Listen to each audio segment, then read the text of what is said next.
Hi, my name is Shannon Bingham, and today we're here with Brooke Hubbard for the show, and welcome, Brooke, to the show. Hi, thanks for having me. Yeah, so I'm really excited to talk to you today because, girl, we go way back.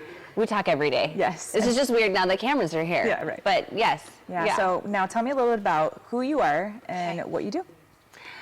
You know, I'm Brooke Hubbard. I grew up in Council Bluffs, Iowa. Swore I would never live there.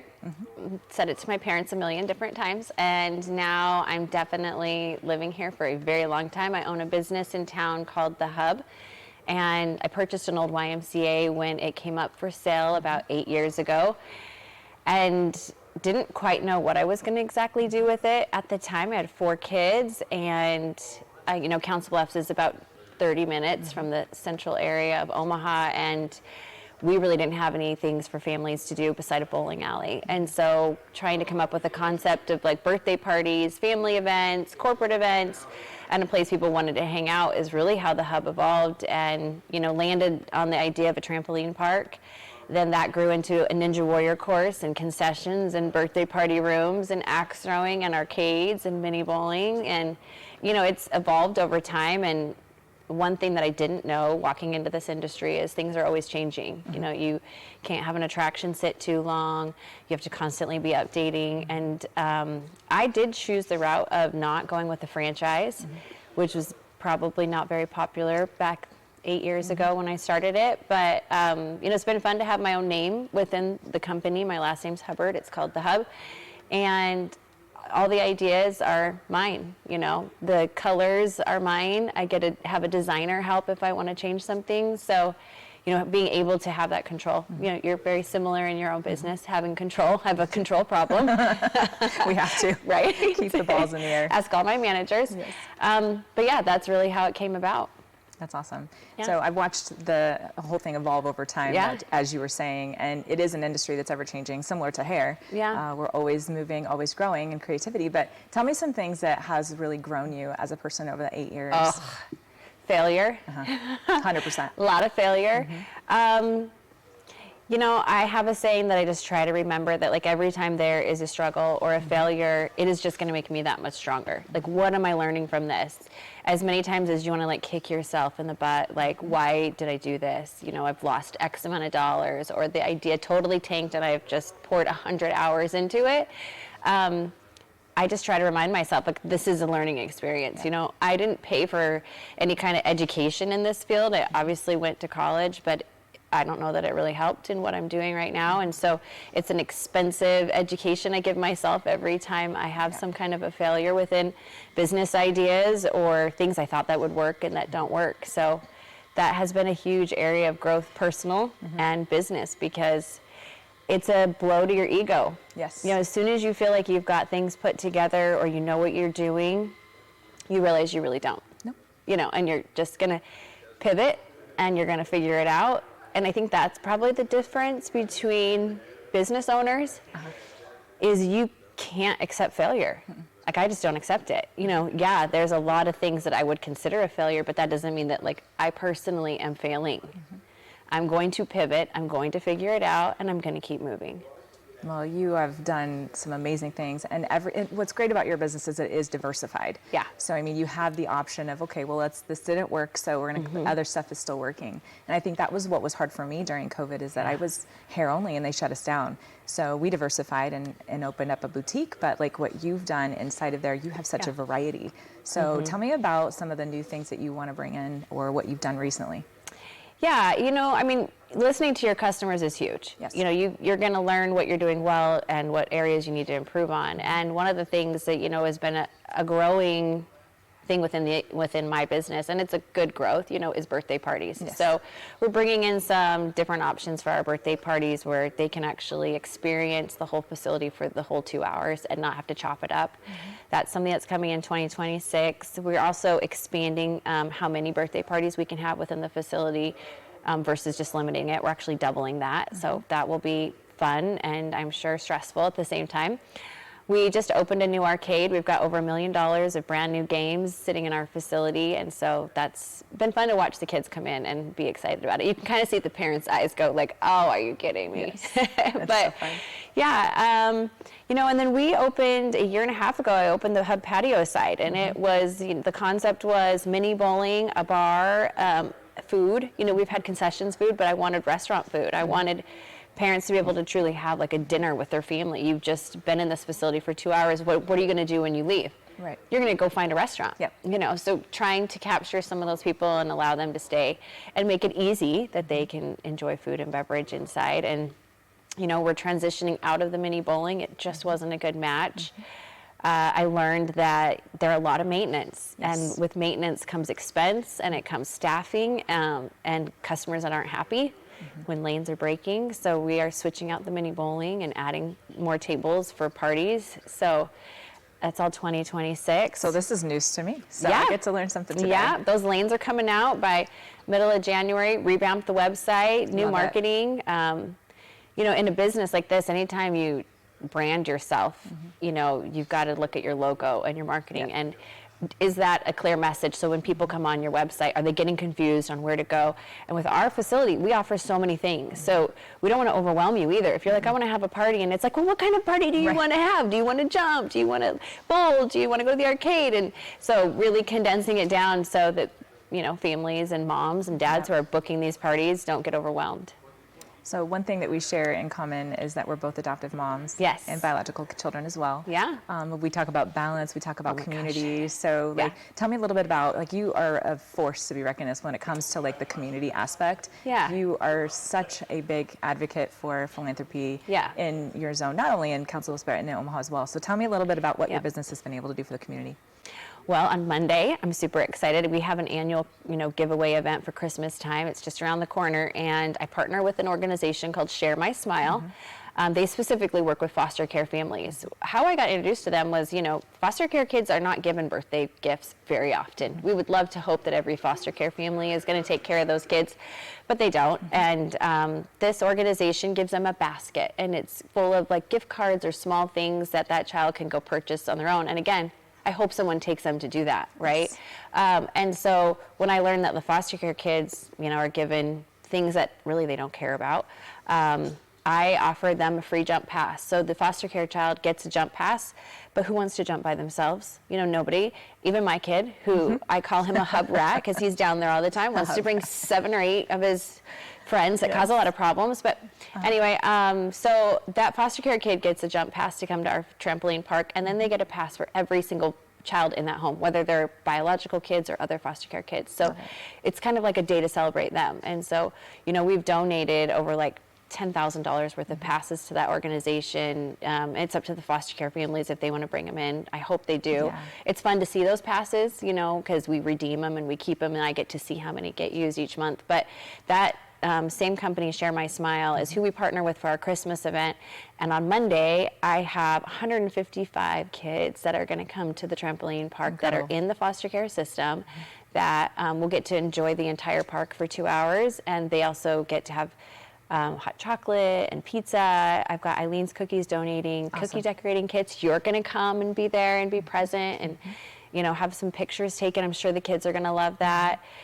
They get a $5 arcade card. Edwards Auto Group decided to pay for arcade cards for all the kids. That's awesome. So, yeah, community, right? Yep. You know, like talking to people. I've had everyone's rallying. about $1,000 cash donations to go towards gifts. So one of the things the kids get to do at the end of the, you know, trampoline park time, they get to pick out a gift within a room that they want. So yeah, it's definitely a community event. But yeah, I mean, it's important. I think. Yes. You know, I think one thing that helps people be centered and balanced is, you know, donating your time. You know, service is a very big piece that I think keep people humble. You know, it's important to me that my kids go out and have service projects. They whine the whole time. They complain the whole time, and I do not care. We will continue to do that event. My kids are going to be at this event. They're volunteering their time.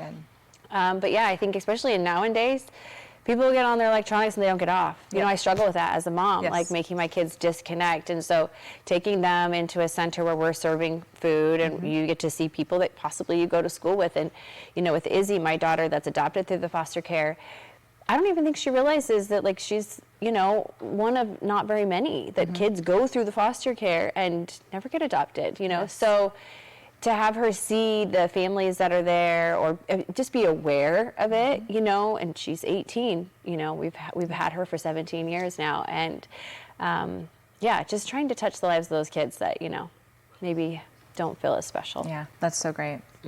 So you were kind of raised around the car industry, obviously. So I know, we're I here love at Victory this. That's why I was like, Lane. where is Yes. this place? It's I super like fun. this. So Can I tell just me- come hang out and look at all the cars? Because I would be Take down. you for a drive. Yeah. But you know, that I think maybe gave you your start in wanting to be an entrepreneur. You want to talk a little bit about your history? Sure. I mean, you know, my mom and dad are very traditional. We sat down for dinner every day, you know, and sometimes people weren't there, but there was a dinner and whoever was around was to sit at it, and you were to eat everything, including the nasty lima bean soup my mom continues to make still to this day. But, you know, what was talked at our dinner table was real life things. You know, it was talked about business. It was talked about, we knew when things were struggling with the car dealerships. We could feel the tension in the home, or, you know, it was a conversation around budget. I watched my dad take, you know, these car dealerships from just one location to multiple locations, and then seeing my brother step into it. You know, and then on top of that, my other brother, who is the smartest one out of all of us, he's a geologist. You say that. Okay. I say that all the time. My mom said it to us a lot when we were little. But, you know, he just had an article today that got released in CNN about his, you know, Awesome. startup business that he's got. So, yeah, I think maybe either entrepreneurship runs in your blood, or you don't like to get bossed by other people. Right, there it is. That's exactly what it is. I don't want to be bossed around, but yeah, I think I'm a great boss. Yes. You know, so I think that comes down to like life choices. And I knew I did real estate for a really long time. That's actually how I came about finding the location for the hub. Yeah. Was it was coming available for sale. The YMCA was building a new location, and you know, I had some real estate properties, and I knew I wanted to get in on that. And yeah, so entrepreneurship and watching my dad, and really what I didn't realize is, you know, having my mom behind my dad, raising the kids, handling the home. I'm sure there was conversations behind closed doors where she, you know, he confided in her on business ideas or things that were happening within the stores. But, you know, they were a united front, and, you know, I think that was pretty amazing to grow up. I don't think you realize that until you're out and about. And, you know, I used to actually joke and say, I have balls for this, you know, and that as a female is probably not the right analogy, and I should find something else. No, but, you do, I promise. You know, I think like part of it is that I really don't get scared of anything, you know, and I probably too many times I'm willing to jump in and say, yeah, let's just figure this out. Yeah. You know, and there is part of that I think I'm sure comes from the way I was grown up, you know. We were kind of grown up in a home. I had 3 brothers and a sister, and there was teasing and roughhousing, and you know, my dad would host wrestling matches in the living room, and he would give us points for a takedown. And he'd do his, you know, point thing, and my brothers would block the fireplace, and I was in a nightgown. We watched like home videos, and I'm like, well, that is a negative. I don't want to be in a nightgown when my brother is tugging on it, and you know, so you just grow up tough, you know, and there's really not a lot that can ruffle my feathers, and I don't care about what other people think, and I think that is something that comes over time. I have 100%. probably really hard skin, you know. There's not a lot that's gonna, you know, get to me. We have a rhino that hangs in our office that we say, if you A don't have the rhino. skin of a rhino, you can't sit with us. It's so true. Yes. It's so true. And it's something that, you know, we've said for years, and I think that people don't realize it's not that we get hard in business, but we have to be strong in business because there's really nothing more we can do but be strong sometimes. And I think that that's such a better way to say it, but at least as a female, like in a man's world, and again, I'm just saying my side of this, I don't need to be bombarded by men, that's like admirable, right? You're the strong businessman, you go. And then you've got a woman who is fierce and strong, and it's like, calm down. She's a bitch, you know, or watch out for her because, you know, she's got a sharp bite, you know, things like that. And so that has been hard a little bit for me to navigate. You know, I don't have business partners, so I'm not here to bounce ideas off someone. If something fails, it is on me. If I, you know, if I don't like the way, you know, I came across at someone, I got to figure it out for myself. Like I got to sit myself down and be like, okay, did you need to handle it that way? Yeah. You know, what can I do better than And next I've time? heard you handle business on the phone, and I think that you're fantastic. Thank you. Very inspiring. And I think, you know, people don't realize what really truly goes on with female business owners. And I think there is a lot of challenges that we come up against that maybe men don't have. Yeah. But I don't think that that's ever stopped people like us. It just challenges us to be, to rise, you know, where we need to rise. Yeah, 100%. So recently, Yeah. you even added a new addition to your Yes. family. Daisy girl. Yes. So you have a baby last year. I do. Yes, at 42, decided to start over. I have a 21-year-old. Lots of kids. I always just say, like, I don't know. I love having kids. Like, I always joke that, like, I like kids more than I like adults. Yes. But, you know, I also am this believer that I don't really care how old I am to do whatever, right? Whether it's start a new business, whether it's Put your thumb in it. find new friends, right? Or, you know, join a different organization. I don't think change your hair. Yeah, I know. We're in a debate right now. Okay. Yeah, I want to go copper. Shannon's like, do you know how long that takes to go copper? But yeah, I just don't think age defines you. And I don't know if it's because, like, I've been able to stay really active. And so even though I'm 43, I don't feel 43. Right. Or I guess when I was in my 20s and I would think about being older, I don't know if you ever did this, I was like, oh gosh, when I'm 40, am I going to look like that? Right. You know, this is wrinkly, scraggly old person. And now that I'm here, I'm like, no, not at all. We're just getting started. Yeah, I really do. And I think some of it is like finding your own footing and knowing who you are. But yeah, redefining yourself at any time, I think, has kind of been my motto. Like the first thing that you did when you sat in my salon chair was ask me to shave the side of your head. I know. And I knew then you were my friend forever. So. Yes, you were like, have you had any life moments that have been crazy lately? I'm like, no, I just have this idea and I want half of my head shaved. And that's legit. Like, that's an authenticity that you're like, it's not about like some crazy thing that happened. You're doing it because you want to. Yeah. And that's really me. what we want in life. Yeah.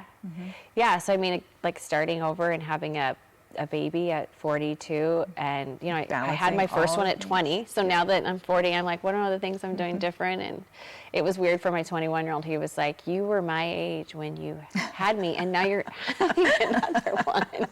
Yes. I was like, yeah, surprise. Yes. But So, yeah.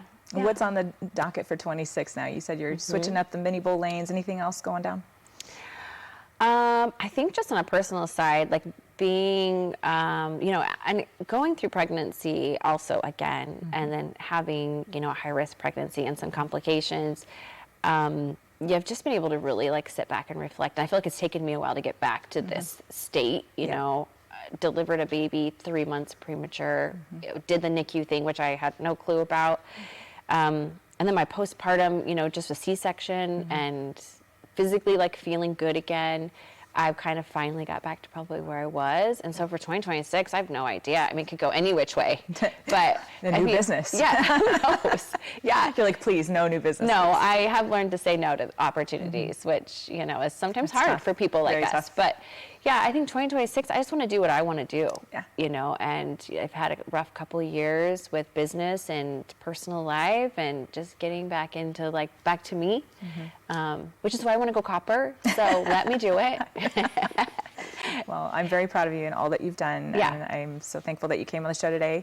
And any last words?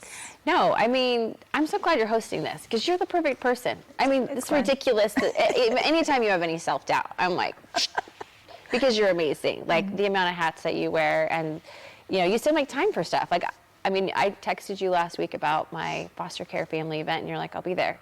And I didn't want to like bother you with it. I didn't want to like make you feel obligated. I knew you were already busy. So just, I think this is an awesome thing that you're doing, you know, interviewing people and sharing who you are and what you're about. And I've enjoyed being friends with you. If it wasn't for Glenn, I wouldn't have the opportunity. I know. Yes. No, he's the man. So thank you again for coming on the show. Absolutely. And yeah, stay tuned for Okay. this.